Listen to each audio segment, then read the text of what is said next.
Agora zo ze sui pa toy din khut bena to khabe pa toy se di ni. Hey. Agora zo ze sui pa toy din imani na. Iom na pan kal kha suan khedi hanga.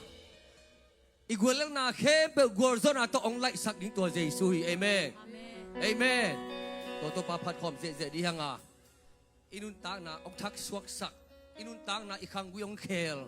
To ze sui himani na. To pa mai pha som khom na thak to pa mai pha som khom di yang. Pina to amai lang payung la. To pa mai pha som khom ni.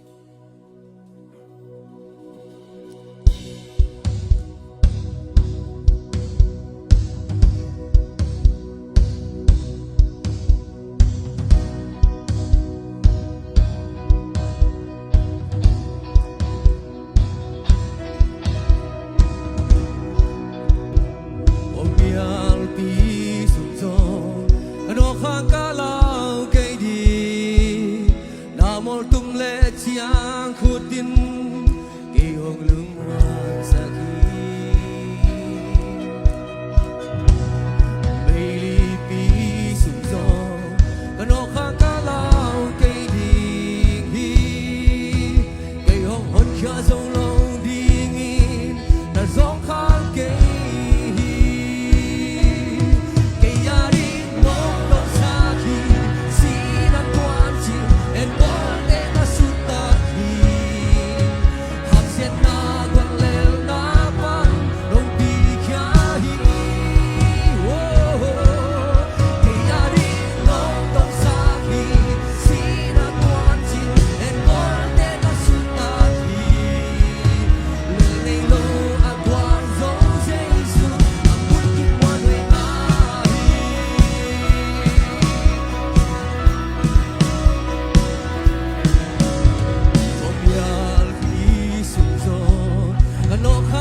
โนขังก